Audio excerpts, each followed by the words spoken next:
Il aura marqué l'histoire politique du Cameroun, celui qui est né un 7 juillet 1941. Cette nuit donc du 12 au 13 juin 2023 du côté de Yaoundé, la nouvelle est tombée tel un couperet. Ni John Frondi s'en est allé. Il est parti avec les espoirs pour certains et aussi beaucoup de présomptions même d'un certain avenir au moment même où on annonce du côté de Yaoundé ce congrès du Social Democratic Front qui aura donc lieu le mois de juillet prochain. Ils sont nombreux après ce décès qui ont bien voulu témoigner de l'homme, de celui-là même qui incarnait la révolution, je voulais dire le changement au Cameroun dans les années 90. Ils étaient nombreux, ceux-là qui ont suivi ces pas, ceux-là même politiciens contemporains aujourd'hui qui continuent à vouloir faire briller la flamme qui est née un fameux 26 mai 1990 du côté de Bamida. On se souvient ce jour-là, celui à qui on prête même des forces mystiques, une force mythique avait de ce côté-là bravé les forces de maintien de l'ordre pour pouvoir bien évidemment donner au Cameroun ce qui s'avérait être les jours qui suivaient le multipartisme et aussi un certain élan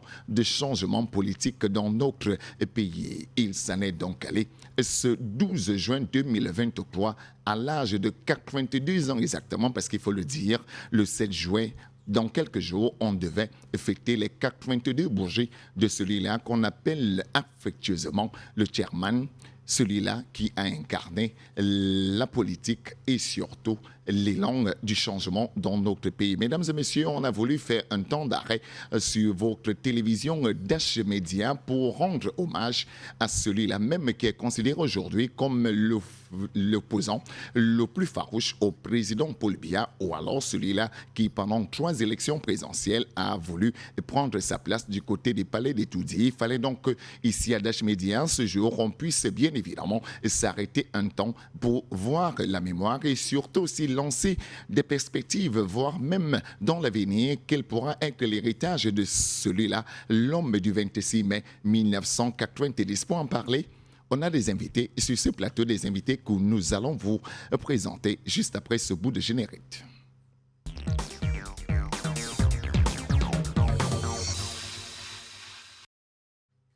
Ils nous ont fait l'honneur d'être avec nous ce soir sur votre télévision Dash Media, hommes politiques, leaders de la société civile et autres observateurs, analystes et journalistes. Ils sont sur ce plateau. Je commence déjà par introduire celui-là même qui nous a fait l'honneur d'être avec nous ce soir, Abel Elimbilobé. Bonsoir. Jean-Marie, merci de me donner l'opportunité de regretter la disparition de ce grand camarade, un compagnon de lutte et quelqu'un qui fut longtemps notre leader, même si à côté de ces regrets, je formulerai d'autres regrets par rapport à la conduite des affaires du parti et des résultats que le parti a finalement obtenus. On en parlera tout à l'heure, tout le long de cette émission. Tout en face de vous, nous avons une qui était aussi à l'époque militante de parti politique, mais journaliste de profession et même aussi qui est avec nous ici à Dash Media, consultante permanente de cette chaîne Dash Media. Il faut dire, elle est aussi une grande sœur pour beaucoup d'entre nous. Suzanne Kalaloubey nous fait l'honneur d'être avec nous ce soir. Bonsoir, ma Suzanne. Bonsoir, je ne suis pas consultante à Dash. Je suis éditorialiste et chroniqueur. C'est différent. Merci. Je ne suis pas expert.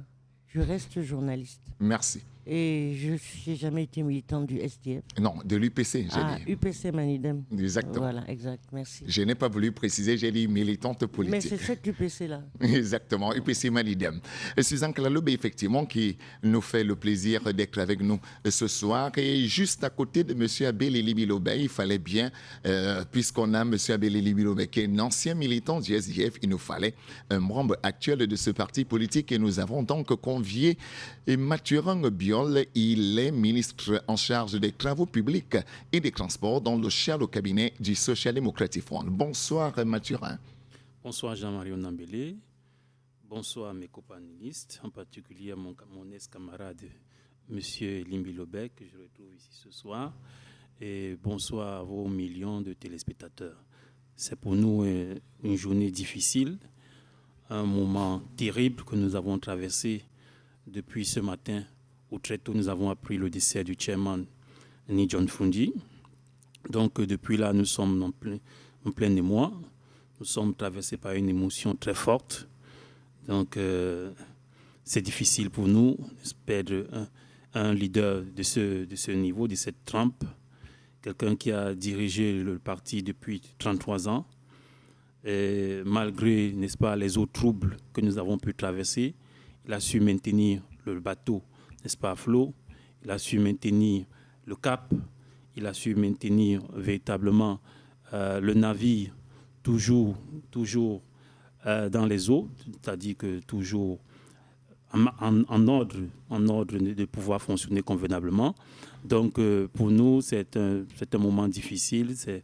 Nous sommes véritablement en train de revivre les 33 années d'existence de notre parti politique, de revivre les périodes difficiles dans notre esprit, de revivre, n'est-ce pas, tout ce que nous avons traversé et aussi de voir, de mesurer l'héritage que nous allons dorénavant porter sur nous et que nous devons préserver, sauvegarder et forcément enrichir. Et un héritage qu'on va donc scruter ce soir dans cette édition spéciale, une émission spéciale sur ce décès du chairman Ni John Fundi. Il nous faut aussi un regard extérieur à la politique de la société civile et pour ce faire, nous avons convié à Abdulaziz Konaté. Il faut dire qu'il est précisément coordonnateur, vice-président national de la jeunesse présidentielle Presby. Il coordonne les régions littorales et du sud-ouest. Bonsoir Abdulaziz. Bonsoir, je salue les companélistes ici présents et vos millions de téléspectateurs à qui je passe le bonsoir. Je profite de l'occasion qui m'est donnée pour adresser mes vives condoléances à la famille durement éprouvée d'abord, parce qu'il s'agit en premier lieu, quand un malheur comme celui-là vient à frapper, généralement, les premières personnes concernées, c'est la famille nucléaire. Donc, à cette famille, là, nous adressons nos condoléances et aussi à la famille politique du SDF qui connaît depuis 24 heures des moments assez bouleversants quand on connaît les enjeux qui sont à l'intérieur de cette famille politique-là. Je salue la mémoire d'un grand combattant, d'un leader qui a su pendant pratiquement 3 décennies, un peu plus de 3 décennies, haranguer la scène politique camerounaise et qui a su effectivement maintenir, quand on sait les difficultés sur le plan politique, qu'il est de pouvoir aujourd'hui naviguer dans le système tel qu'il est configuré aujourd'hui. Il faut dire que pendant 3 décennies, maintenir son parti parmi effectivement les leaders sur la scène politique est un fait remarquable que nous saluons avec beaucoup de déférence. Retournons-nous vers Mathurin Biol, ministre du chef au cabinet du Social Democratic Front, pour déjà prendre même le pouls au sein des militants de ce parti politique. Comment ça s'est déroulé ce matin? Effectivement, quelle est l'ambiance dans, je voulais dire, dans la maison SDF depuis l'annonce de ce décès? Oui, nous nous sommes réveillés ce matin avec cette nouvelle. Donc, il a fallu rapidement chercher à avoir la confirmation. Nous avons passé un certain nombre de coups de fil, donc pour pouvoir véritablement nous rendre compte qu'effectivement le chairman était parti. Et d'emblée, spontanément, certains d'entre nous se sont dirigés vers les sièges d'arrondissement, les différents sièges d'arrondissement du Social Democratic Front. Certains, donc, pour ce qui nous concerne, moi, je suis à Douala 5e. Les militants spontanément se sont dirigés à Bepanda, au siège du parti, pour essayer de se retrouver et de discuter et bien sûr déjà de commencer les hommages, l'organisation des hommages au chairman. Donc voilà comment nous avons vécu ces premiers moments. Et par la suite, nous avons été sollicités bien sûr par les hommes de médias Pour ce qui me concerne, j'ai été sollicité par un certain nombre de médias où je suis allé porter notamment le témoignage des militants du Social Democratic Front, n'est-ce pas, et commencer déjà à rendre hommage au chairman. Et aussi, il a fallu pour nous aussi penser déjà au Congrès, parce que le Congrès est prévu pour le 28, le 29, 30 juillet.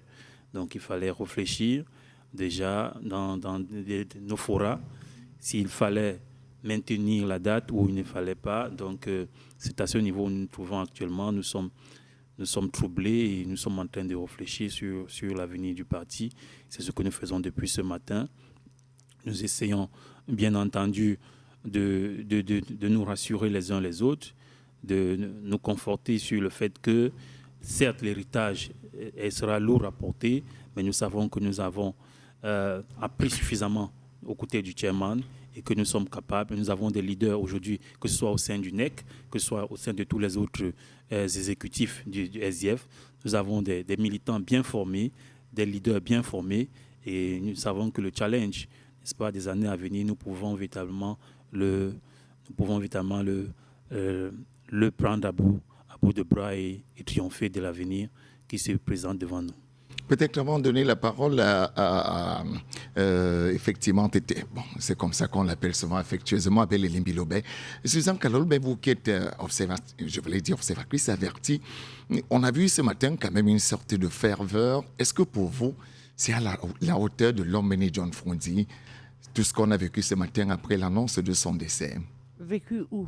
Ça dépend dans quels endroits. Exactement, à l'extérieur, dans les différentes rues, même au sein des médias camerounais internationaux. Est-ce que vous avez senti véritablement que ça a percuté à la hauteur du chairman John Frondi? Non, là où j'étais, je n'ai rien vu, pour être honnête. J'étais loin, j'étais quand même à Douala. Mais moi-même, j'étais quand même bien sonné. C'est-à-dire, je réalisais qu'on perdait quelqu'un d'important. On a perdu quelqu'un d'important sur la scène politique. Et je me suis rappelé Frondi dans tous ses différents déploiements, et tel que je l'ai rencontré pour la première fois quand je suis entré au Cameroun, et avant même le Cameroun, quand ils sont venus avec la coordination de l'opposition pour la mettre en place. Et c'est la première fois que je rencontrais Frondi. Je ne l'avais jamais vu. Et j'étais étonné que cet homme fasse partie du landerneau politique camerounais. Et ce qui m'avait frappé, si vous voulez, c'est son profil particulier. Quand on regarde les hommes politiques de l'époque, dans l'ensemble, qui sortaient quand même des grandes écoles politiques, du landerneau élitiste, et que ce bout d'homme, avec son point levé, sauf Adam Finish. Et je comprenais, si vous voulez, la fascination, la cristallisation qu'il avait faite autour d'un peuple qui n'avait pas d'espoir de voir changer la classe politique qui, elle, était pétrie dans le moule traditionnel du néocolonialisme et de la classe politique classique. Donc il m'a fasciné pour ça, parce qu'il représentait en ce sens un changement de paradigme.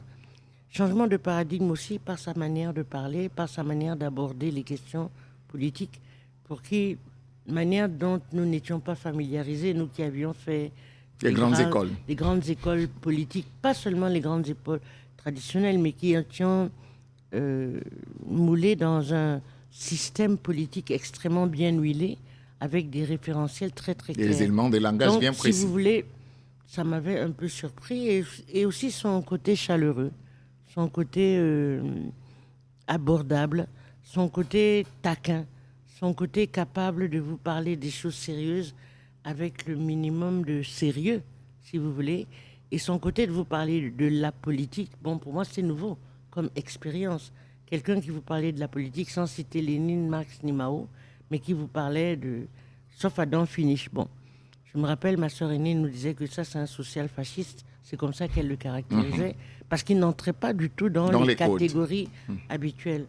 Donc, si vous voulez, je garde de cette immersion de Frondi dans la scène politique camerounaise comme un renouveau politique qui va devoir nous permettre normalement de changer effectivement de paradigme.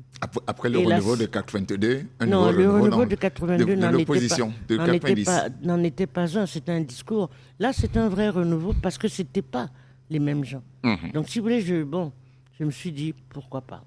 Pourquoi pas? Et bien sûr, j'ai côtoyé Frondi, bien sûr, j'ai côtoyé le SDF, bien sûr. Sauf à Don't Finish, ça a été peut-être un mythe derrière lequel nous tous nous avons cru et derrière lequel nous avons couru. Et puis, bon, la désillusion est venue très très tôt. Mais je ne parlerai pas de désillusion, je parlerai de ce que le Cameroun doit garder de cet homme dans sa simplicité, dans son côté aussi retors, forcément, dans son implication dans le système politique camerounais et dans ses délires à lui aussi, parce que je crois que Frondi était aussi un rêveur. Je crois qu'après comment vous appelez ça, la défaite au sein du RDPC dans le Mésam, il a commencé à penser autrement. Et c'est ça qui a aussi mûri quelque part sa pensée politique. Mais c'est peut-être aussi ça qui l'a profondément affaibli, parce qu'il a construit son alternative à partir d'une défaite personnelle. En 1987. Et pas forcément à partir d'un projet. Et c'est vrai que le parti SDF, encadré par les fameux Founding Fathers, était un parti très très compliqué, dans lequel Frondi n'allait pas s'en sortir seul, parce que d'autres personnes avaient d'autres prétentions. Et c'est cette expérience, moi je pense qu'il faut qu'on essaye de décrypter pour comprendre qu'est-ce qui a fait du SDF ce qu'il est devenu aujourd'hui. Bon, vous parliez de ferveur, moi j'étais atterrée, honnêtement, j'étais choquée, mais pas comme certains, mais j'étais atterrée parce que c'est quelqu'un que je dirais pas que je connaissais bien, mais dont j'étais très proche, et ça fait bizarre. Ça fait bizarre qu'une partie de l'histoire du Cameroun tombe à coups de cadavres. Mais je crois comme Birago Diop que les morts ne sont pas morts. On en parlera tout à l'heure, bien évidemment, puisqu'il faudrait qu'ils continuent de vivre et comment est-ce qu'ils vont vivre.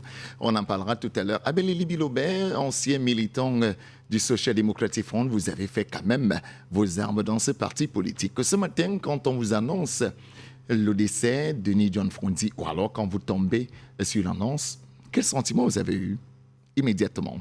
Je ne suis pas tombé sur l'annonce. On m'a appelé très tôt le matin. Effectivement, j'étais surpris. Disons que j'étais sonné. J'étais sonné et j'ai eu un moment de douleur. J'ai ressenti ça comme quelqu'un qui avait perdu un être cher d'une certaine manière. Mais en même temps, je savais que le président national était malade. Exactement. Il était très malade, il était devenu très malade. Parce qu'il faut peut-être le rappeler, Abelini Bilobert, lors du dernier NEC tenu à Yaoundé, il n'était pas présent.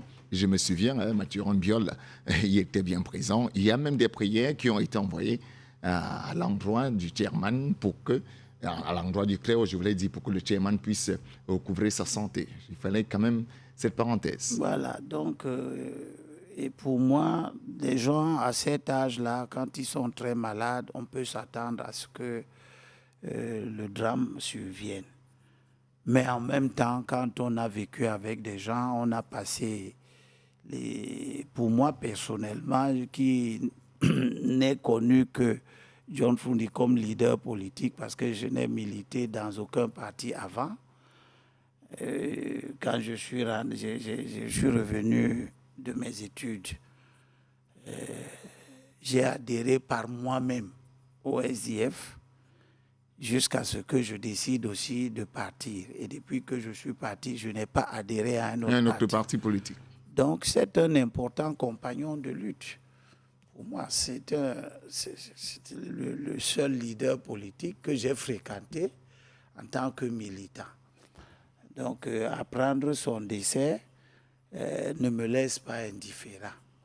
Et je partage l'émotion qui peut habiter tous les gens de cette époque, les militants actuels.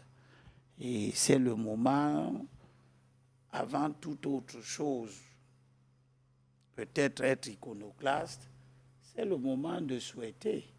C'est le moment pour moi de souhaiter que tous ceux qui sont porteurs de germes d'un certain nombre de remous mettent un peu leurs épées dans les fourreaux pour permettre que le SDF qui est quasiment couché envisagent sérieusement de se remettre. Ce sera très difficile. On en parle tout Très, à l'heure, très Abelini, difficile. si vous permettez. Mais l'espoir est permis. On va voir peut-être, parce que j'informe déjà aux téléspectateurs qu'on va voir certains témoignages tout à l'heure. Jean-Romain Wafo qui va s'exprimer et Maître Lavoisier Tsapi qui sont effectivement de ce fameux G27 ou G32, selon que les gens veuillent. Le temps pour nous de nous retourner vers Abdoulaziz Konaté qui est de la société civile. Est-ce que vous avez peut-être la même question que Suzanne Carloubet tout à l'heure? Vous avez senti cette ferveur-là que la population, qui est effectivement auprès de ces citoyens-là, on avait l'impression que vraiment le Cameroun a perdu quelque chose ce jour, ce 13 juin, Abdoulaziz Konaté? Bon, il faut dire que ce qu'on a pu observer ci et là, pour les nostalgiques des années 90, précisément 92, il faut dire que beaucoup de personnes se sont senties plus ou moins un peu dépossédées d'une partie de l'histoire de la politique du Cameroun. Parce qu'on fait bien de se rappeler quand même que après le discours de l'homme de 82, de façon pratique, pour mettre en pratique ce qui avait été annoncé en 82, c'est les années 90, c'est les élections de 92, c'est-à-dire le multipartisme et tout ce qui va avec. Donc, véritablement, de façon, si on va dire le laboratoire de ce qui avait été annoncé, la mise en œuvre de ce qui avait été annoncé par l'homme de novembre 82, c'était les élections de 92 où donc nous avons vu, on était encore très petits, mais on était dans la foule qui criait, qui haranguait. Je ne faisais pas encore de la politique à cette époque, c'est les aînés qui le faisaient, mais on était tous un peu curieux de savoir d'où sortait effectivement ce personnage qui n'était pas forcément dans les canaux de ce qu'on était habitué à voir ou de ce qu'on entendait ci et là, mais qui haranguait les foules à son passage, qui suscitait beaucoup d'émotions et d'intéressement de toutes les classes, je dirais, la classe haute comme la basse classe, la société, la classe populaire. Et donc, de fil en aiguille, après les années 92, il faut dire que ça n'a pas été chose facile, surtout après la débâcle de 92, où il y a eu beaucoup de tensions. Il fallait ramener les gens à quelque chose de beaucoup plus, on va dire, décent. Et on a vu dans justement la sagesse du chairman cette capacité à pouvoir alterner entre justement la tendance la plus radicale qui appelait de tous ses voeux au retour des fondamentaux qui ont fait de ce parti-là ce qu'il a été justement, ce qu'il a propulsé dans les années 92, et ceux-là qui prônaient justement une modération. Et on a donc vu, n'est-ce pas, la sagesse du chairman pouvoir surfer entre les deux pour pouvoir un peu jouer l'équilibriste entre les deux tendances pour pouvoir maintenir le bateau du SDF à flot.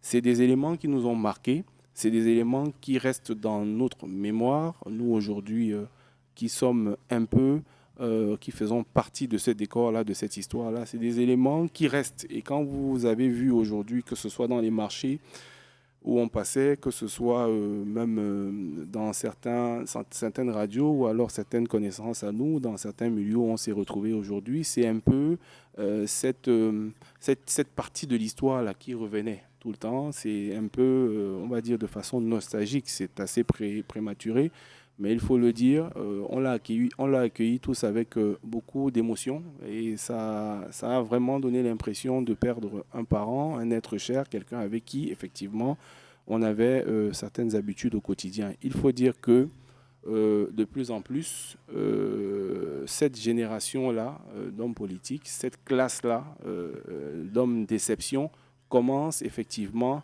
à laisser la scène vide. Et il faut bien on espère en tout cas, le relais. Et vous faites effectivement un très bon pont pour embrayer dans le vif du sujet même de cette émission ce soir, puisqu'on parle bien évidemment d'héritage. Quel héritage donc pour cet homme du 26 mai 1990. Je vous propose de prendre une petite photo à la régie, de nous proposer cette photo. On va voir que déjà au sein du Social Democratic Front et à l'intérieur, beaucoup de grosses têtes de ce parti politique sont déjà presque partis. On peut citer bien évidemment le dernier, avant le chairman John Fundi à Woudou, Baya qui s'en est allé, le bâtonnier Francis Sama qui s'est en allé, Bananzem Joseph qui s'en est allé, Bandam qui s'en est allé, Fundi lui-même qui s'en va. Abel Elimbe, vous qui êtes un ancien de ce parti politique, est-ce que vous sentez que là, c'était vraiment la fin? Ça en est fini avec le SDF? Alors, il y a deux façons de partir. Il y a deux façons de partir. Il y a des gens qui partent parce qu'ils décèdent, ils tombent malades, ils décèdent. Et leur contribution dans le parti reste honorable, mémorable.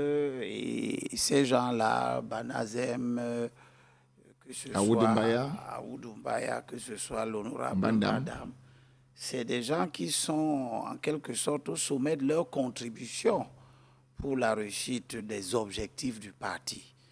Ils étaient devenus des élus locaux et c'était ça l'objectif du parti, conquérir le pouvoir, même en le conquérant de façon progressive dans des étapes intermédiaires ou infrastructurelles dans l'organisation du pays. On peut commencer par les communes, accéder dans les chambres de représentation que sont l'Assemblée nationale, le Sénat, et puis peut-être arriver au sommet définitivement, ou alors inversement. Mais donc, les gens comme les Aoudoumbaya, les grosses têtes, comment on les appelait? Voilà, c'est des gens qui partent étant en harmonie avec le parti, étant dans l'accomplissement de leur mission dans le parti. Ils sont certainement nombreux, mais il y a aussi ceux qui partent étant dans des situations de rupture avec le parti. Donc les deux ne sont pas comparables. Vous avez parlé de ceux qui sont décédés. Il faut distinguer parfaitement ces départs-là qui ne sont pas voulus, qui sont regrettables, qui sont des pertes de camarades loyaux envers le parti, qui étaient en plein dans l'accomplissement de leur mission et que la mort naturelle nous prend, de ceux qui entrent dans des situations de conflit avec le parti, qui contribuent à des dysfonctionnements du parti, à réduire l'importance du parti, sa stabilité, porter atteinte à ses capacités à marcher vers ses objectifs ultimes. Ces départs-là, je ne les regrette pas beaucoup. Je ne suis pas de ceux qui regrettent que le parti Il faut rappeler quand même aux téléspectateurs que vous-même, vous avez démissionné du SDF. Hein? Oui, je suis moi-même un départ. Vous mettez aussi dans ces départs à ne pas regretter alors Non, dans la mesure où le parti ne m'a pas fait partir. Par exemple. Voilà. Quand le parti vous fait partir, c'est une chose. Quand vous partez de vous-même, ça n'est une autre. Je suis parti de moi-même en souhaitant que le parti continue à bien vivre. Parce qu'une partie de ma vie est dans ce parti. Mon cordon ombilical politique est là-bas. Je ne lui souhaite pas une mésaventure politique. En même temps, ceux qui partent parce qu'on les a fait partir, je n'ose pas croire qu'ils souhaitent une bonne vie, un bon vent au parti. Mais je me réjouis que Fundi, jusqu'au dernier moment, ait eu l'opportunité de faire une espèce de ménage.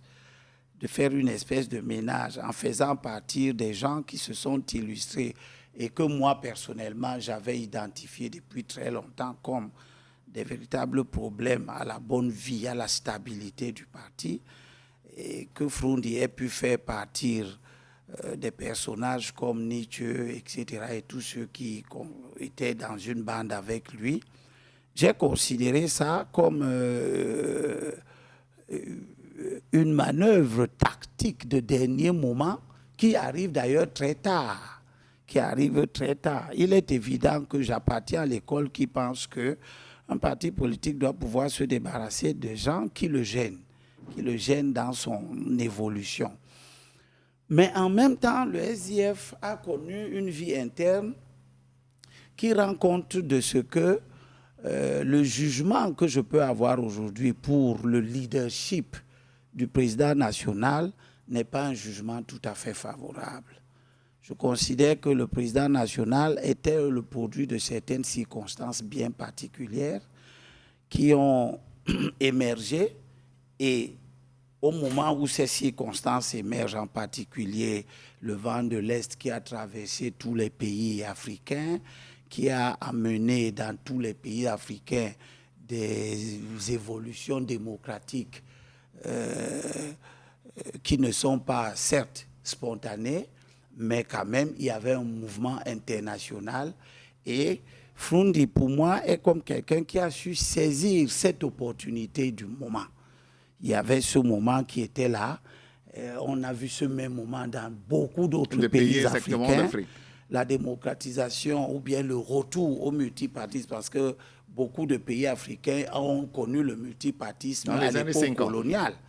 Et les indépendances sont survenues dans beaucoup de pays africains. Il n'y avait pas de parti unique. Les partis uniques ont été une espèce de régression d'ailleurs. Et puis quand on revient au multipartisme dans les années 90, c'est pratiquement à peu près dans tous les pays africains que ça se produit. Donc ça peut nous amener à dire que Froundi aurait été là ou pas, il y aurait eu quand même une évolution politique qui s'est faite.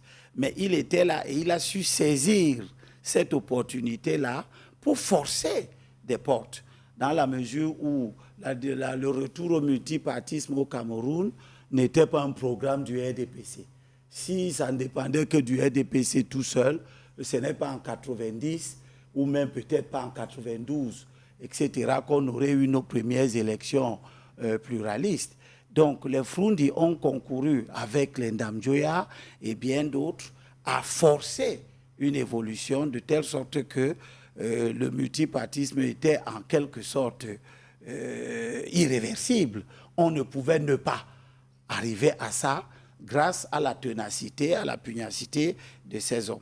Mais en même temps, l'évolution des formations politiques dont ils avaient la charge en particulier, puisque nous parlons du SDF, l'évolution du SDF de 92 à aujourd'hui nous montre très bien que en réalité, au-delà des circonstances spéciales des années 90 qui ont donné naissance au président, enfin naissance politiquement au président Froundi, en vérité, je suis de ceux qui pensent qu'il y a très longtemps que Froundi aurait dû tirer sa révérence dans la conduite des affaires du parti, pas dans la vie, mais dans la conduite des affaires, parce qu'il s'est avéré être incapable d'amener le parti vers ses objectifs. Parce qu'un parti n'est pas destiné à régresser. Quand nous commençons à aller aux premières élections en 1997, aux élections locales, députés, conseillers municipaux, etc., on a 70 communes, ce qui était une moisson considérable pour un départ, 43 députés. Et à partir de ce moment-là, les objectifs imposés, ultimes, que la circonstance même nous imposait, c'était d'augmenter ce capital-là. Or, d'élection en élection, le capital s'est mis à se réduire jusqu'à ce qu'on arrive à la situation extrêmement préoccupante que nous avons aujourd'hui.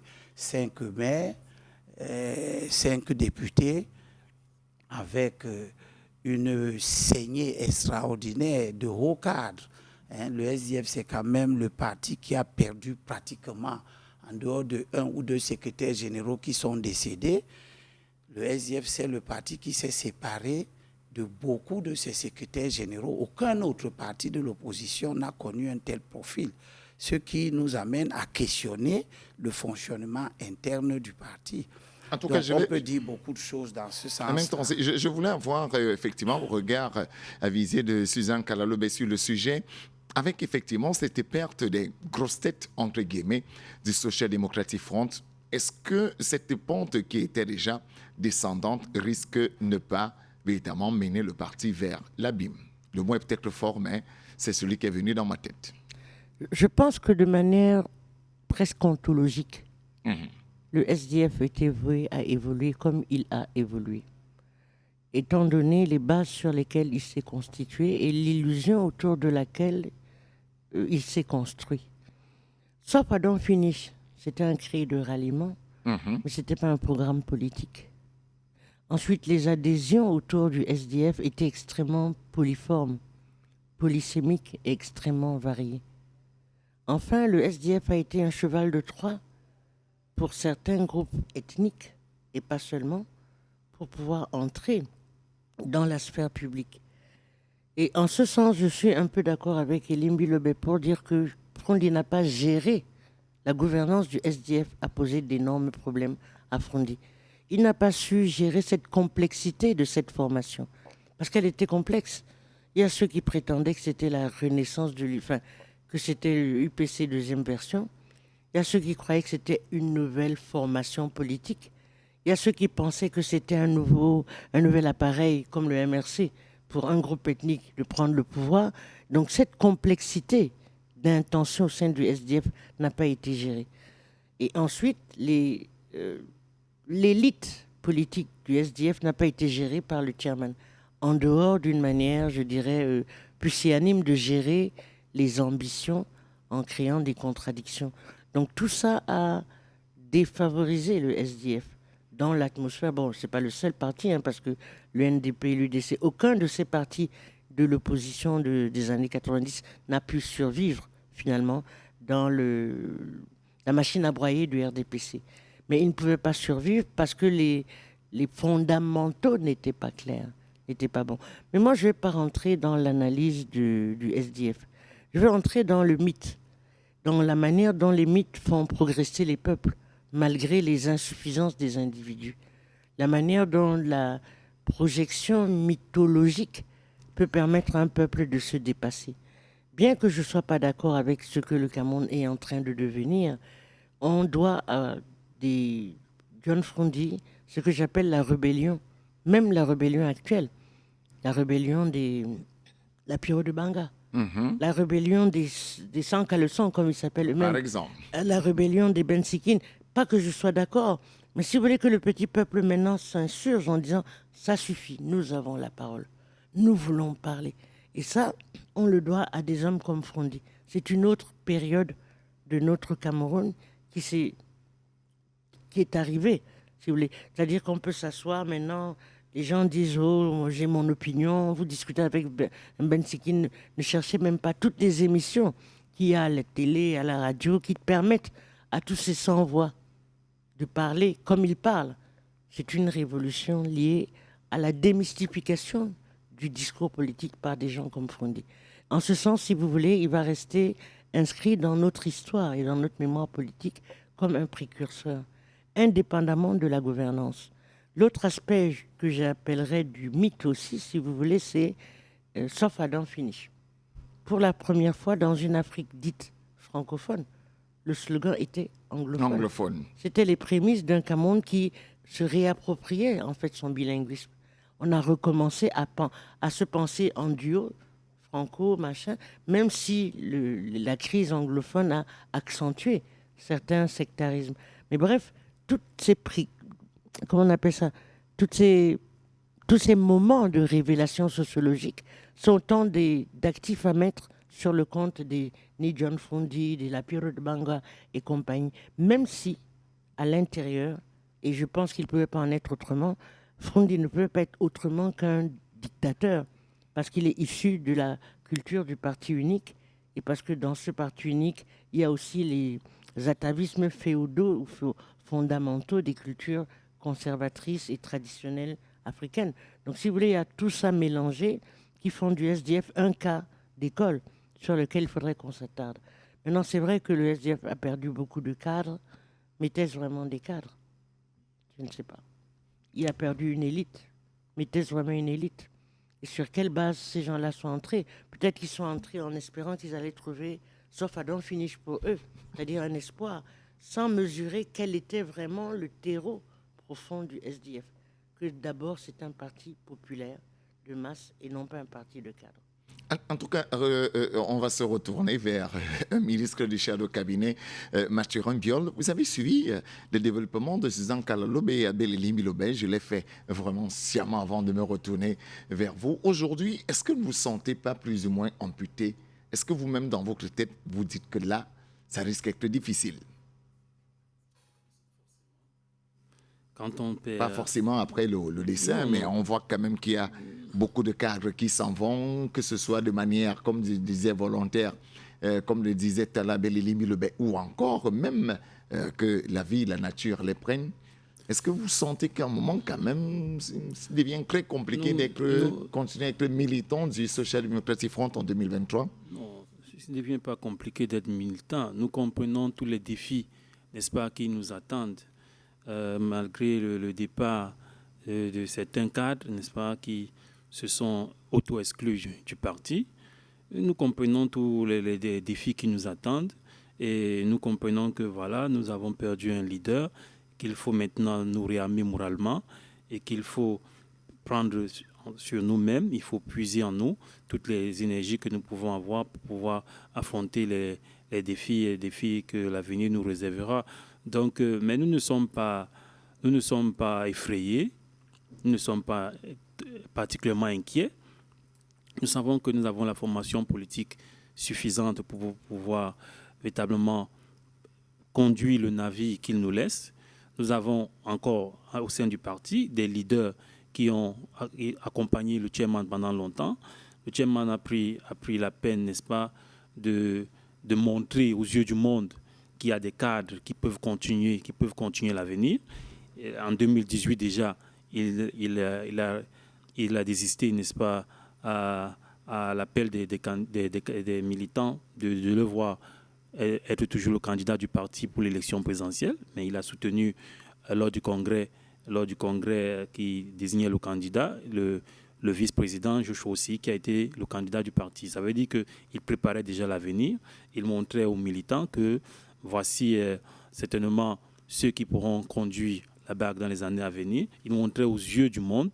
Et récemment d'ailleurs, le chairman, il y a quelques semaines seulement, il s'est rendu en Côte d'Ivoire, à Abidjan, lors d'un meeting du parti de Laurent Gbagbo à Yopougon, où il a été accueilli par le président Laurent Gbagbo.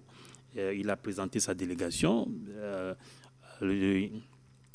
S'est trouvé le premier vice-président Joshua aussi, la secrétaire générale Adeline Domgan et beaucoup d'autres cadres. Donc c'était pour lui, n'est-ce pas, déjà de présenter les futurs cadres du parti à l'international et aussi au sein même de la formation politique dont nous sommes les militants. Donc, pour nous ne sommes pas particulièrement inquiets et nous pensons que si nous nous mettons au travail, et nous allons d'ailleurs nous mettre au travail, il est possible de ramener le SDF, parce que le slogan, ce que nous disons fréquemment en ce moment-ci, c'est SDF is back. Donc nous travaillons à cela, nous sommes en train de déterminer les renouvellements des structures du parti à la base dans toutes les régions du Cameroun, bien que le chairman soit décidé aujourd'hui. Je peux vous annoncer qu'à la Damawa, il y a eu la conférence élective de cette région-là où un nouveau bureau exécutif a été élu. Vous voyez donc que malgré le décès du chairman, les militants ont pris sur eux suffisamment d'énergie pour dire qu'ils vont continuer la lutte, continuer les renouvellements, continuer de mettre sur pied les bureaux des différentes régions et aller au Congrès. Donc pour nous ne sommes pas particulièrement inquiets. Ceux qui ont voulu faire montrent beaucoup d'indiscipline, se disant qu'en voyant le chairman perdre ses forces, ses énergies, ils ont cru qu'ils pouvaient peut-être bousculer, forcer les choses et prendre la direction du parti. Mais ça n'a pas été. Malheur en a pris, ça ne s'est pas passé comme il le souhaitait. Et aujourd'hui, la sérénité est revenue au sein du parti. Vous constatez vous-même que ceux-là, d'ailleurs, à travers le discours que ceux qui s'étaient auto-exclus tiennent aujourd'hui. Vous avez dit qu'il y a deux d'entre eux. Et effectivement, vous nous donnez un bon point. Il y a deux d'entre eux qui vont prendre la parole. Oui, effectivement. Donc, permettez qu'on aille les suivre immédiatement. Je demande à la régie, vraiment de grâce, on devait suivre d'abord le ministre, le professeur Elvis Ngolé, après un fils, je voulais dire, adoptif du chairman. Mais je propose qu'on aille d'abord prendre Jean-Robert Wamfo, s'il vous plaît, la régie. Et après, on ira mettre Lavoisier Tapi. Suivez attentivement les propos de Jean-Robert Wamfo après l'annonce du décès du chairman Ni John Fronti. La disparition du chairman John Fundi laisse place à la consternation et à la tristesse. On peut être déçu de ces actes au sein du parti ces derniers mois, mais si on ne rend pas hommage à cette figure emblématique de la lutte pour le retour au multipartisme en 1990, ainsi que pour les combats multiples et difficiles qu'il a eu à mener durant toute sa carrière politique, nous ne le respectons pas du tout non plus. Je tiens, n'est-ce pas, donc je voudrais saluer cet homme politique d'exception et rendre hommage à l'homme de richesse et de complexité qu'il était. C'était un homme politique de courage, surtout quand il était porté par ses convictions. C'était un homme politique d'exception, comme je l'ai dit, mais aussi un homme privé qui a su affronter la maladie avec dignité et courage, la toisant même quelquefois et surprenant ainsi tout le monde. En ce moment de deuil,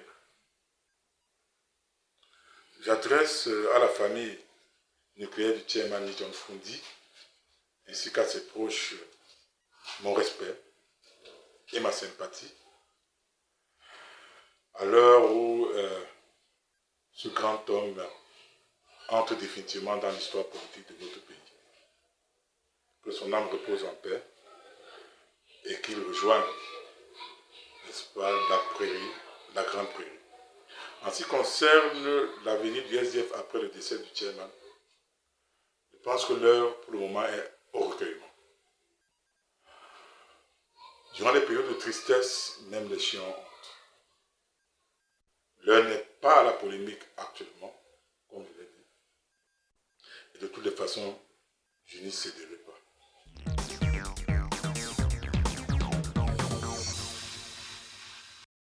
Après Jean-Robert Wafo, ancien ministre des chefs de cabinet en charge de l'information et des médias, je vous propose de suivre actuellement Maître Lavoisier Tiapi. Il est adjoint au maire SDF de la commune de Bafoussam Premier. J'ai appris la nouvelle du décès de notre chairman John Fundi ce matin quand j'ai ouvert Internet à 5 heures. Je n'avais plus de sommeil, j'ai ouvert Internet et j'ai découvert que j'ai vu l'annonce du décès du chairman. J'ai vu le communiqué du vice-président Joshua aussi. Et j'étais sous le choc. Sur le choc, je voudrais déjà m'incliner devant la mémoire de ce vaillant combattant pour la démocratie dans notre liberté et de la démocratie dans notre pays. Le chairman fait partie de ces héros que l'on peut classer comme ceux qui ont énormément contribué pour l'avènement d'un régime de liberté, même si ces libertés aujourd'hui sont largement piétinées par le pouvoir en place. Et je pense que le chairman John Fundi a énormément contribué pour l'avènement de ces libertés-là. Je me souviens que, jeune avocat de mon État en 1990, nous avons suivi le lancement du SDF à Bamenda. Il fallait avoir un courage de fer. Il fallait avoir un courage de lion pour oser affronter ce que nous avons vu à Bamenda. La ville de Bamenda, le 26 mai, était militarisée à outrance. Il y avait les chars d'assaut rue par rue. Il y avait des soldats, des policiers, des gendarmes lourdement armés qui patrouillaient depuis une semaine toutes les rues, je dis bien toutes les rues de Bamenda. Les cases étaient passées au peigne fin pour intimider les populations. Il avait été demandé aux gens de ne pas sortir ce jour-là. Et même des hautes personnalités, à l'exemple de Monseigneur Verzekov, qui était évêque de Bamenda et qui était très proche du chairman, à l'exemple du feu cardinal Toumi, ils sont allés dire au chairman, c'est très dangereux pour toi de sortir ce jour-ci. Tu vas tout droit vers la mort. Mais les enjeux étant tellement importants, le chairman a pris tout son courage, est passé par une rue derrière sa maison, a retrouvé le petit marché de son quartier, sur une table, au bas d'un arbre, il a prononcé le discours de lancement du SDF. Il fallait être extrêmement courageux pour prendre ce genre de décision. Le chairman l'a fait parce qu'il fallait briser la glace de la dictature qui régnait au Cameroun depuis 1958 et qui écrasait l'ensemble du peuple camerounais. Il fallait briser cette glace-là, donner l'espoir au peuple camerounais. Donc, le chairman l'a fait. Et rien que pour cela, il mérite vraiment tous les éloges de la République. Et nous avons vu comment le chairman est l'un des rares présidents du parti qui a marché de nombreuses fois à Yaoundé. Nous avons marché pour réclamer des commissions électorales indépendantes, pour réclamer des élections justes, libres et honnêtes. Nous avons obtenu ONEL 1, ONEL 2, on a obtenu ELECAM. Et nous ne sommes même pas satisfaits de ces résultats, mais je voudrais simplement dire que le chairman a été d'une témérité et d'un courage extraordinaire pour sortir le peuple camerounais, leur donner de l'ombre, leur donner le minimum de lumière que l'on peut voir aujourd'hui. Donc c'est un grand homme qui s'en va, c'est un grand combattant qui s'en va. Moi je souhaite que le Seigneur Tout-Puissant l'accueille dans son royaume et que les Camerounais se souviennent de lui comme celui qui a ouvert les portes de la démocratie dans notre pays.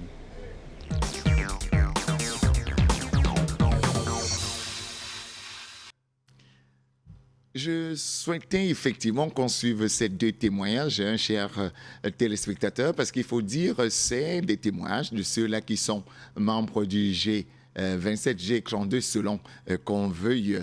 Et Mathurin Biol, je passais effectivement ces témoignages parce que vous étiez en train d'évoquer ceux-là qui sont partis ou alors ceux qui sont déjà à la porte et qui peuvent revenir, parce qu'on se souvient que lors du dernier NEC du côté de Yaoundé, le vice-président national a été clair, si la plainte est retirée, tous ceux qui sont effectivement dehors pourront participer au congrès de juillet 2023. Mais est-ce qu'avec effectivement ces témoignages, on peut quand même se dire qu'il y a un certain apaisement qui est en vue? Ces deux témoignages, et je pense que l'esprit est bon et que nous devions aller dans ce sens, dans le sens de l'unité, dans le sens du pardon et dans le sens de la construction de ce grand SDF que le chairman aurait souhaité voir continuer et parvenir même au pouvoir. Parce que le SDF a été créé, le SDF est né pour être un parti, n'est-ce pas, qui devait diriger ce pays et qui devait mettre sur pied, réaliser son programme politique. Donc lorsque je vois, j'écoute, n'est-ce pas, ces deux interventions de mes ex-camarades, et je comprends que la main tendue qui leur a été faite par le premier vice-président lors du dernier NEC est certainement peut-être en train d'être analysée et peut-être veulent-ils la saisir. Parce que le Congrès, effectivement, est un moment où c'est toute la famille politique du parti qui se regroupe. C'est l'organe souverain du parti. C'est lui qui valide ou invalide toutes les décisions qui ont été prises par les structures inférieures. Donc, voilà pourquoi, s'ils font véritablement un mea culpa et s'ils continuent dans cette voie-là, je pense qu'ils peuvent être réhabilités et ils peuvent revenir dans la famille du SDF et permettre que nous travaillions ensemble pour rendre ce parti de nouveau glorieux dans ce pays. Donc, pour moi, c'est une bonne chose de les écouter. Abel Libilobé, vous qui êtes aussi un ancien du SDF et qui avez plus ou moins claqué la porte, quand vous suivez ces camarades de Mathurin Biol, lui il appelle ex-camarade, est-ce que vous dites qu'à un moment quand même les choses pourront plus ou moins aller pour le mieux dans les prochains jours? Je suis par nature un homme avare d'éloges et je suis aussi un homme qui s'impose une certaine discipline dans la conduite de ma propre vie.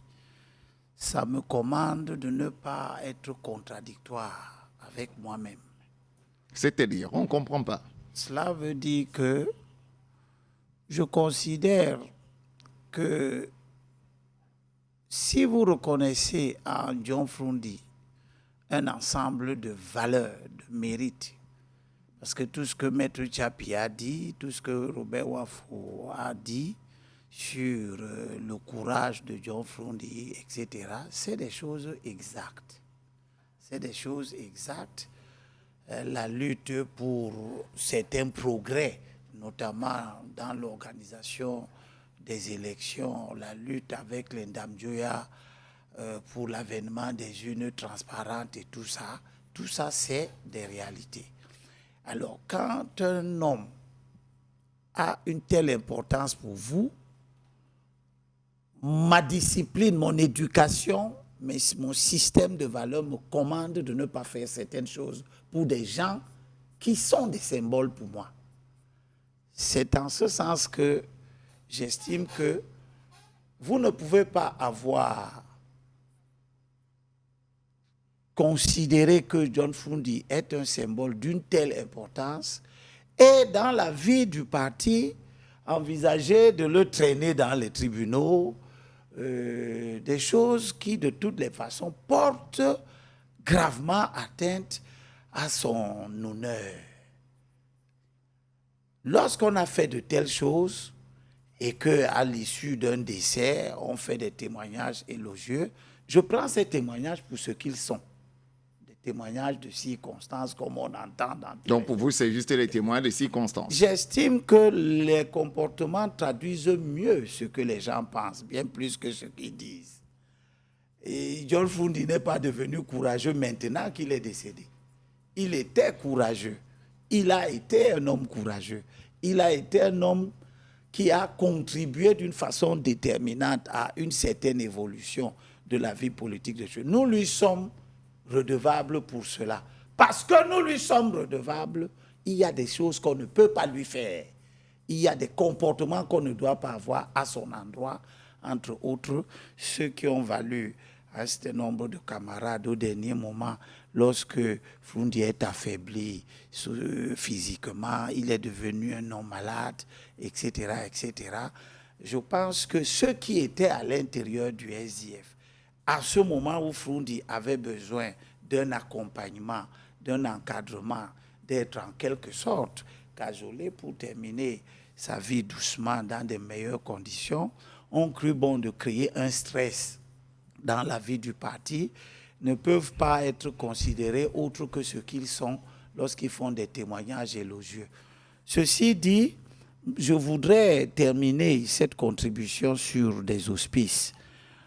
Je considère que Froundi est parti, il s'est couché, et des conditions doivent être créées pour que son combat ne soit pas nul. Que son combat ne soit pas nul. Pour moi, ces conditions n'intéressent pas simplement le SDF. Il s'agit des conditions qui interpellent l'UDC et bien d'autres. En quoi exactement? Expliquez-nous. Ndamjoya s'est couché depuis. Froundi vient de se coucher. Il nous incombe de faire en sorte que la lutte que ces gens ont menée pour l'avènement d'un nouvel ordre politique, l'éviction du RDPC du pouvoir, se poursuive et aille vers la victoire. Elle ne doit pas simplement se poursuivre pour être une espèce de routine d'une vie politique. Elle doit être restructurée. Cette lutte doit être restructurée. C'est dans ce sens que j'appelle tous ceux qui sont épris d'un sentiment d'honneur envers Froundi, envers Ndamjoya, envers les autres, de comprendre que les circonstances actuelles dans lesquelles doivent se dérouler la lutte que ces pères ont engagée nous commandent non pas de devenir tous forcément dans le même parti, mais de mettre en œuvre une stratégie électorale qui rassemble nos forces, qui met nos forces au service de la victoire que ces gens ont rêvé vis-à-vis du RDPC. Je ne pense pas que si nous allons aux prochaines élections en rang dispersé, nous aurons des résultats différents de ceux que Froundi, Ndamjoya ont eu en fonctionnant en rang dispersé. Toutes les tentatives d'unité d'action qu'ils ont pu développer ne se sont pas couronnées de succès. C'est le défi que nous avons à relever, de montrer que nous pouvons mener les luttes politiques contre le régime, tirer les leçons des échecs de nos prédécesseurs et construire une dynamique politique nouvelle qui ne peut pas être autre chose qu'une dynamique unitaire. D'ailleurs, les résultats qui nous impressionnent des années 90 à l'élection présidentielle restent dus à l'unité d'action des forces de l'opposition de cette époque. Ne serait-ce que pour ça, chacun de nous doit méditer sur les attitudes à développer aujourd'hui pour revenir sur une unité d'action mieux structurée, bien pensée. C'est cette stratégie-là que nous avons appelée la stratégie Kautal, qui permet aux partis, au SDF, dans les difficultés où il est, à l'UNDP qui est devenue la première force politique, on l'aime ou on ne l'aime pas, c'est la réalité. C'est l'UNDP qui a la moisson politique la plus importante du moment. Dans l'opposition. 7 députés, 15 communes, un conseil régional, je crois 7 sénateurs si je ne me trompe pas. Eh bien, l'UNDP est interpellé. Je lui demande de prendre le taureau et d'agir dans le sens de la préservation de la lutte des pères fondateurs que sont lui-même Bello, Frundi, que nous pleurons aujourd'hui, Ndamjoya que nous avons pleuré hier, pour que 2025 soit une ère de renouveau de l'opposition. Je ne sais pas si on gagnera, mais je sais que si nous avons 36 000 candidats devant le candidat du RDPC à l'élection présidentielle, nous allons perdre. Je sais que si nous avons 36 000 listes dans chaque circonscription, aux législatives et aux municipales, nous allons perdre parce que nous avons toujours fait comme ça. Nous avons toujours perdu les mêmes causes générales, les mêmes effets. Je souhaite donc que ne serait-ce que pour valoriser tous les témoignages que nous faisons élogieux à l'endroit du président Frundi, le courage, eh bien, notre circonstance actuelle nous commande d'avoir le courage de rompre avec la dispersion pour faire en sorte que les votes contestataires tombent dans une seule escarcelle pour que nous puissions capitaliser suffisamment de voix à l'occasion du combat de 2025 qui nous appelle. Merci Abel Elie. Il faut encore savoir si tous ces partis-là peuvent se mettre ensemble, mais ça c'est un autre débat. Suzanne Kalalo, mais je voulais qu'on revienne sur les témoignages de Jean-Robert Wafo et de Maître Lavoisier Tsapi. Il faut bien signaler que ces deux membres du fameux G32, G27, selon qu'on veut. Pour vous, est-ce que vous êtes aussi de l'avis d'Abel Elie Mulobé qui n'a pas voulu utiliser le mot, mais qui a quand même utilisé l'euphémisme de juste une parole de circonstances? Est-ce que pour vous, c'est juste des paroles de circonstances ou à partir de là, on peut quand même avoir un véritable espoir de revoir le SDF, tous les enfants sur une même table? Non, déjà, personnellement, en tant que journaliste, je ne leur aurais pas donné la parole en ces circonstances. Parce que forcément, ils allaient parler la langue de bois. Comment vous voulez que quelqu'un, quand une autre personne est morte, commence à faire un procès, sauf si c'est un Bassa? Il n'y a que chez les Bassa qu'on finit le mort, on fait son procès. Il y a une espèce de décence qui veut quand ça même... Ça n'engage que vous, mais hein? J'ai assisté à des enterrements chez les Bassa où on finissait le mort. Il n'y a que chez eux. Ils finissaient le mort. Ils lui disaient que... Anti, comme tu penses que tu parles à tout ce que... Donc on fait le bilan de tous ces mauvais actes. Bon, on sait aussi qu'il y a une part de pudeur dans notre culture qui nous impose de ne pas polémiquer avec les cadavres. Les cadavres, exactement. On ne polémique pas. Donc, personnellement, je n'aurais pas donné la parole. Parce que forcément, ça aurait été la langue de bois. Et pour moi, ce n'est pas un indice de santé ou pas. Je trouve qu'ils sont très corrects pour ne pas être entrés dans une polémique stérile et inutile et que Elie Mulobé a tort de les enfoncer. Parce que ce n'est pas là le propos. Il est impossible, quand vous donnez la parole à quelqu'un, face à un monument qui vient de mourir, qu'il commence à stigmatiser. Ça, c'est d'un. De deux, moi, je distingue deux choses. Certes, Frundi a eu peut-être une mauvaise gouvernance interne, mais ça ne l'empêche pas d'avoir été un grand homme. Les deux choses ne sont pas contradictoires, contrairement à ce que dit Elimbi. C'est un homme courageux, c'est vrai. Il a posé des actes courageux, c'est vrai. Il a été dans quelqu'un de son temps, c'est vrai aussi. Ça ne l'empêche pas d'avoir l'autre côté de la médaille. Mais quel est l'intérêt pour un journaliste d'aller fouiller dans les poubelles de Frondi le jour de sa mort? Quel est l'intérêt? Aucun. Moi, je pense que c'est une maladresse qui... Je ne dis pas qu'il faille taire tout ce qu'on a à dire sur Frondi. Enfin, tout ce que j'ai à dire sur lui, je ne vais pas le dire sur le plateau. Il est mort, il ne sera pas là pour me répondre. Et tout ce que j'avais à dire, il aura à le dire. Maintenant, la perspective, comment le SDF va évoluer, comment l'UNDP, l'UDC... C'est Elimbi Lebé qui est très optimiste à croire qu'il y aura demain un front uni de l'opposition. Moi, je n'y crois pas du tout. Parce que la classe politique actuelle, qu'on le veuille ou pas, est usée. C'est un peu ce qui s'est passé avec les partis politiques traditionnels en Europe, en France. Notamment la chute du Parti communiste, la chute du PS, qui a donné naissance à un monstre. Et même la fameuse droite aujourd'hui est en train de mourir. Qui a donné naissance à un monstre qui s'appelle Macron. Et donc à des extrémismes dont l'Europe ne va jamais pouvoir se relever. Le monde a besoin de renouveler complètement les paradigmes de la politique. La politique ne pourra plus jamais se faire par les états-majors. Ce n'est pas possible. Depuis que vous avez dit réseaux sociaux, droit de l'opinion, les peuples, les individus pensent que leur opinion compte plus que tout. Quand vous lisez les réseaux sociaux, chacun y va de son opinion, de son point de vue. Comment vous allez agréger toutes ces individualités? On voit la montée du désir-édentisme, la montée de l'extrême droite dans tous les pays du monde, c'est-à-dire et la perte de ce qu'on appelle le sentiment de la collectif et le sens de la solidarité. Et c'est vrai chez nous.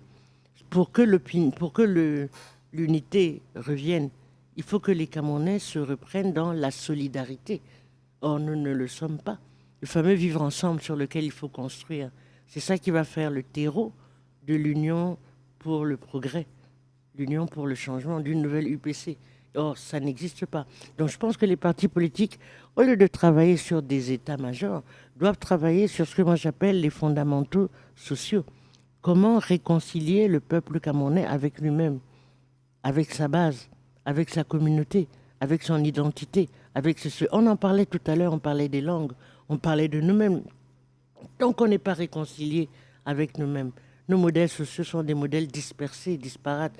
Et les influenceuses à gauche et les lanceurs d'alerte à droite qui font l'opinion aujourd'hui. C'est-à-dire qu'il y a une telle dispersion des sources d'information qu'il va être difficile de créer un front uni et populaire. Mais moi, je ne peux pas reprocher ni à Wafo, ni à, comment il s'appelle, Maître Lavoisier d'avoir été poli. Je sais que quand il dit les discours de circonstance, il dit qu'ils sont hypocrites, mais je ne le crois pas. Je crois qu'ils admiraient sincèrement Frondi en tant qu'homme. Ça ne les empêchait pas d'avoir critiqué la gestion de ce même homme. Abdoulaziz Konaté, on voit qu'il y a plus ou moins d'éléments, et même au sein même du SDF. Vous aujourd'hui, parce qu'on va aborder la question même de l'héritage, comment est-ce que vous voyez l'héritage, parce qu'on sort déjà de l'émission bientôt, cet héritage d'Eni John Frondi en 2023? Comment est-ce qu'on peut avoir les perspectives de 2025 qui arrivent, les élections locales et même l'élection présidentielle? Est-ce que forcément on peut déjà identifier des gens qui peuvent incarner Ni John Frondi dans la classe politique camerounaise? Vous qui avez un peu du recul et qui êtes un observateur averti. Il faut dire que quand on a entendu le représentant du SDF tout à l'heure qui nous disait que il y a de la matière grise, il y a une formation qui est, une génération en tout cas qui a été préparée. Pour l'instant, moi, je ne m'arrêtais pas seulement dans le SDF, je regardais le landerneau politique global. Je commençais sur le SDF. Exactement, dans le SDF. Aujourd'hui, c'est du SDF, c'est pour le SDF d'abord que nous sommes là. Il faut dire que, parlant principalement du SDF d'abord, les tendances, en tout cas celles, si on se fie à ce qu'on a vu du Tiers-Man dans cette dernière décennie, on a vu qu'il était beaucoup plus pondéré. Il était moins proactif. Il était beaucoup plus en faveur de la vision que conduisait le premier vice-président, je crois aussi. Et il faut se dire que peut-être qu'aujourd'hui, effectivement, comme l'ont si bien rappelé les aînés ici tout à l'heure, peut-être qu'aujourd'hui, effectivement, avec une cure de jeunesse dans ce parti-là, avec une vision qui est la leur, très certainement, ils vont essayer d'amener, et Dieu merci. Avant, c'est comme si ils l'avaient déjà vu. D'ailleurs, généralement, ces anciens-là ont cette maîtrise de la chose, de voir généralement le vent qui va tourner sous peu. Et on peut comprendre avec beaucoup d'aisance les derniers actes politiques qu'ont pu poser le chairman au sein de son parti, justement, en mettant un certain nombre de garde-fous pour permettre justement à ceux ou le précaré qu'il aurait pu choisir pour pouvoir conduire, en tout cas selon ce qu'il pense, à bien le bateau de ce parti socialiste-là, se faire sans trop d'embâge. C'est comme ça qu'on peut analyser, n'est-ce pas, les derniers actes politiques qu'a pu poser effectivement le chairman. Maintenant, de façon globale sur la scène politique camerounaise, il faut dire aujourd'hui que ce n'est pas chose aussi évidente. Je m'aligne complètement sur la vision de la doyenne Suzanne, parce que nous avons, voyez-vous, aujourd'hui, sur la scène politique camerounaise, il y a des défis à relever, des gros défis à relever. Ces défis-là, prioritairement, ils sont d'abord d'ordre individuel, c'est-à-dire que chaque leader politique que vous voyez aujourd'hui, que ce soit dans le RDPC, que ce soit dans les partis dits d'opposition, il y a une difficulté à pouvoir former une cohésion sur une feuille de route, à pouvoir regarder dans la même direction sans que les égos prennent généralement le dessus. C'est ce qui est très souvent le cas quand même il y a des initiatives, comme les plus récentes d'ailleurs qu'on a vues entre le PCRN, justement, le SDF, cette plateforme qui tend à vouloir se mettre ensemble pour pouvoir essayer d'organiser. Mais on a tout de suite vu les failles qui ressortaient au travers, n'est-ce pas, de cette initiative-là. Et ça, le parti en face, bien évidemment, le RDPC, il sait bien jouer sur ces petites cordes-là. Il faut aujourd'hui, effectivement, que, en tout cas, si pour 2025, le challenge, les gens sont sérieux, encore qu'ils veuillent vouloir en avoir besoin d'aller vers la conquête, effectivement, de 2025, il faut effectivement qu'il y ait un autre discours qui vienne des partis d'opposition. Il faut qu'il y ait à un moment ou à un autre un repli sur soi-même pour pouvoir analyser véritablement ses forces et ses faiblesses par ces partis-là, et qu'eux-mêmes, et je veux dire pour l'intérêt général, si effectivement, tant est-il que l'adversaire RDPC est la cible première, il faut, comme ça on l'a vu effectivement dans les années 90, il faut qu'il y ait une certaine cohésion, il faut qu'on puisse entre eux-mêmes s'asseoir autour de la même table, identifier celui qui a véritablement les capacités de pouvoir tirer cette dynamique-là pour pouvoir aller faire face au RDPC. Sinon, effectivement, comme l'a dit le patriarche Émile Aubet, ce sera peine perdue. On va assister aux mêmes choses, on va assister à une déferlante d'ego sur la scène politique et ça ne va pas pouvoir effectivement arranger les choses pour l'après 2025 qui s'annonce crucial et dont on sait les enjeux extrêmement importants pour déjà la génération qui justement vient après, mais aussi pour je serais tenté de dire, les 50-60 prochaines années. 2025 est un tournant important, c'est un tournant décisif qui va permettre effectivement d'ouvrir une autre alternative politique, qui va permettre d'ouvrir un autre pan s'il est bien négocié justement, et c'est attendu par ces partis d'opposition-là, surtout ceux qui, plus ou moins, ont déjà une expérience de la chose. Il faut dire que c'est un gros défi à relever. En tout cas, c'est tout le bien qu'on souhaite à ces partis d'opposition-là, parce qu'on veut voir effectivement en 2025 qu'il y a un niveau qui se soit relevé au sein des classes politiques camerounaises. C'est vraiment tout le bien qu'on peut... Le virage, comme on dit souvent. Oui, c'est vraiment tout le bien qu'on puisse leur souhaiter. Abel Émile Aubet. Je voudrais rassurer ceux qui pensent que les défis sont importants pour leur dire que l'histoire de l'humanité nous apprend que les évolutions du monde que nous avons connu se sont produites lorsque des gens ont réglé des problèmes qui paraissaient insolubles.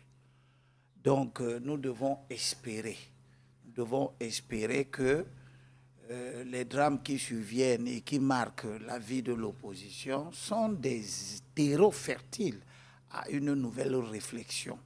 Nous devons espérer que les gens vont se ressaisir. Nous ne sommes pas condamnés à être dispersés par qui que ce soit. Les gens ont eu ces comportements. Et là, finalement, Suzanne a raison, avec l'optimisme est même hors limite. Oui, je reste optimiste parce que c'est comme cela que les gens réfléchissaient Et puis, on a découvert l'avion. Les gens ne pensaient pas qu'un homme pouvait s'envoler, partir avec un engin d'un point A à un point B en passant par le ciel.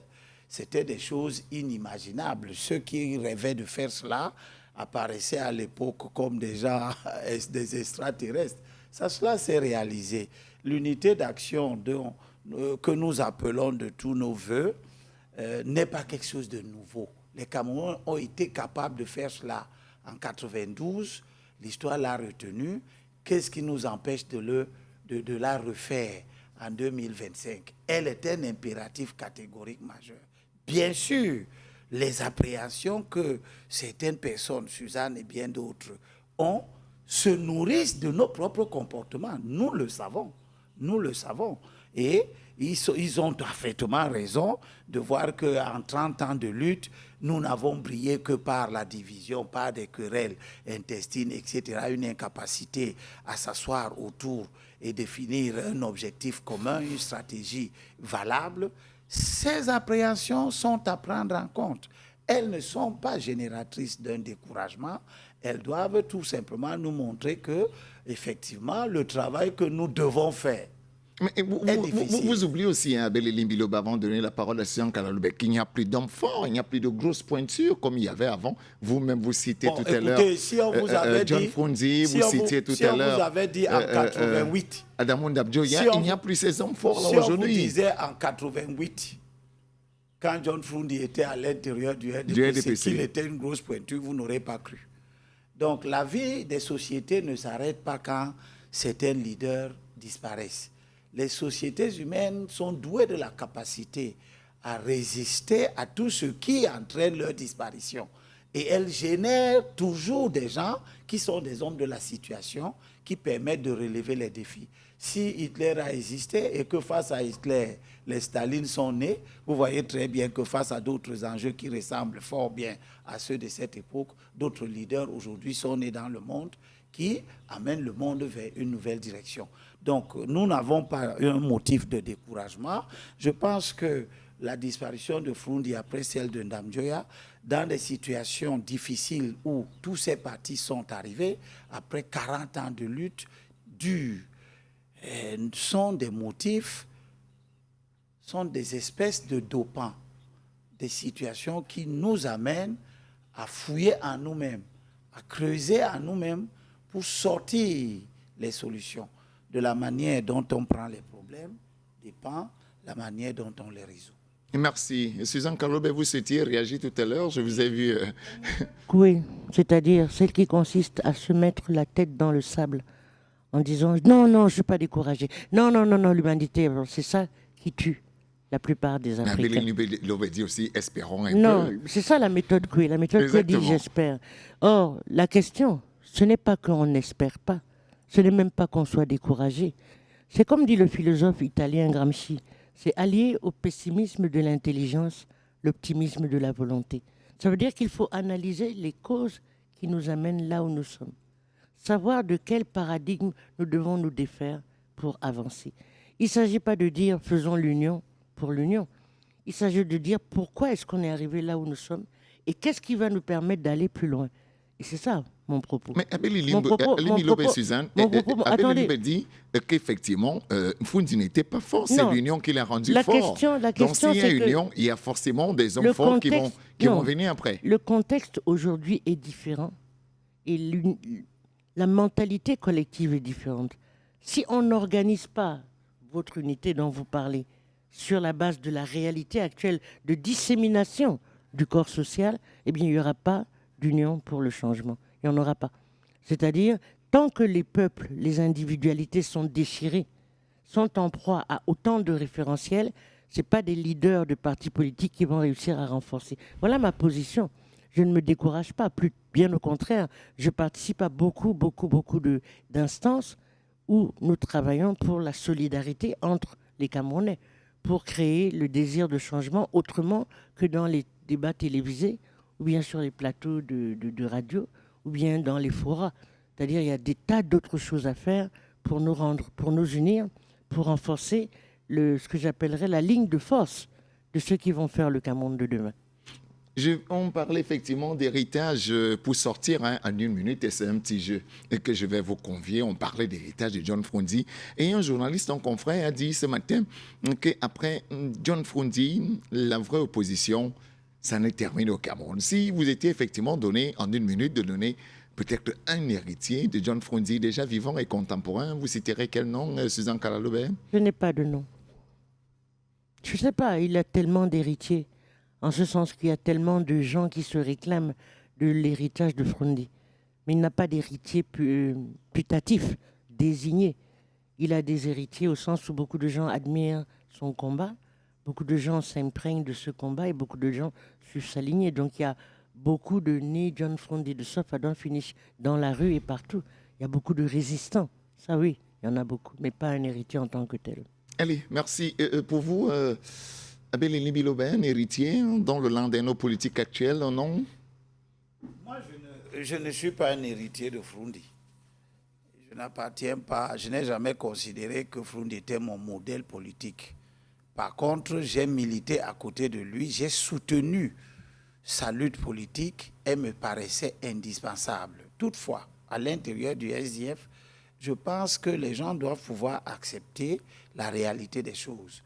Joshua aussi est le cadre du SDF le mieux placé pour conduire, tout au moins empêcher la disparition du SDF aujourd'hui. Joshua aussi Vous avez fini par donner un nom. Mais je n'ai pas, j'ai dit moi je n'ai rien hérité de lui. Mais sur le plan de la mission, à l'intérieur du SDF, mon souhait serait que les rivalités de toutes sortes se taisent. Parce que Joshua aussi est la meilleure personne. De par son profil, il est une véritable courroie de transmission entre la société camerounaise anglophone, la société camerounaise francophone. Il a fait du chemin, il a une posture politique qui permet d'espérer qu'il peut redonner au SDF une deuxième vie. Et je lui dis d'avance que cette deuxième vie, il ne la trouvera qu'à l'intérieur d'une dynamique unitaire. Le SDF, lui seul, dans le combat face au RDPC, risque de ne même pas avoir 5 députés en 2025.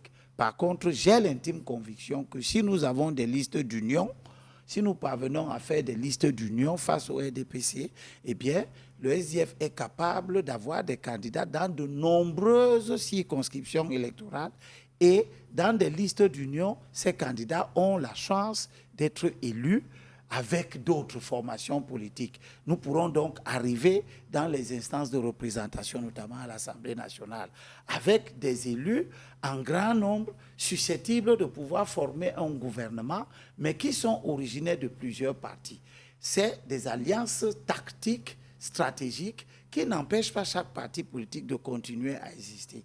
Et je dis simplement que la difficulté de la peine n'est pas une source de découragement ou bien ne légitime pas qu'on croit qu'on ne fait pas les analyses nécessaires pour trouver ce qui n'a pas marché à l'ancien temps et ce qu'il faut faire pour que la nouvelle ère marche.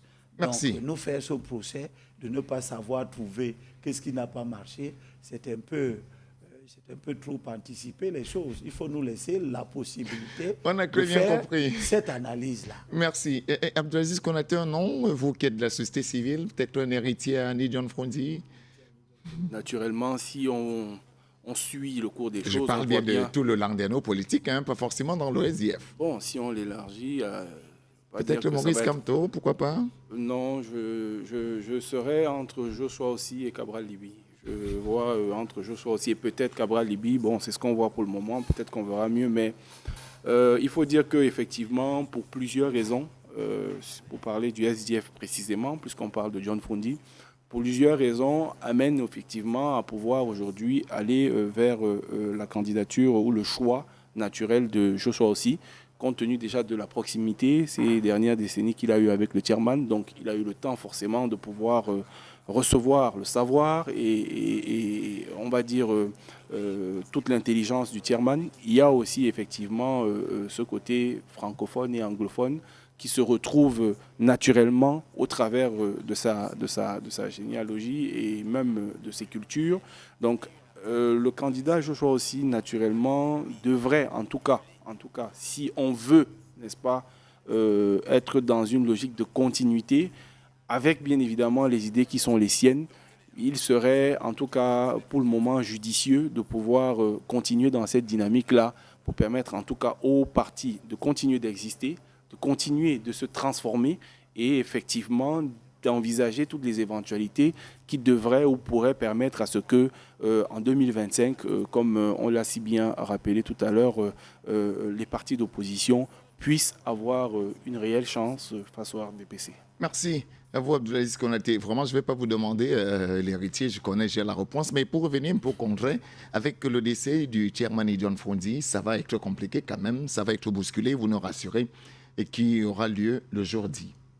Qui aura lieu? Le congrès, annoncé en juillet. Non, on ne peut pas aujourd'hui dire que le congrès aura lieu le jeudi parce que les dirigeants, en tout cas le vice-président actuellement, est auprès de la famille nucléaire du chairman, pour essayer de voir comment est-ce que les choses sont organisées, les obsèques, ainsi de suite. C'est après cela qu'évidemment on pourra maintenant se dire, faut-il donc tenir le congrès à date ou ne pas le tenir à date. Donc, je ne vais pas m'avancer là-dessus parce que je sais que c'est une décision très importante.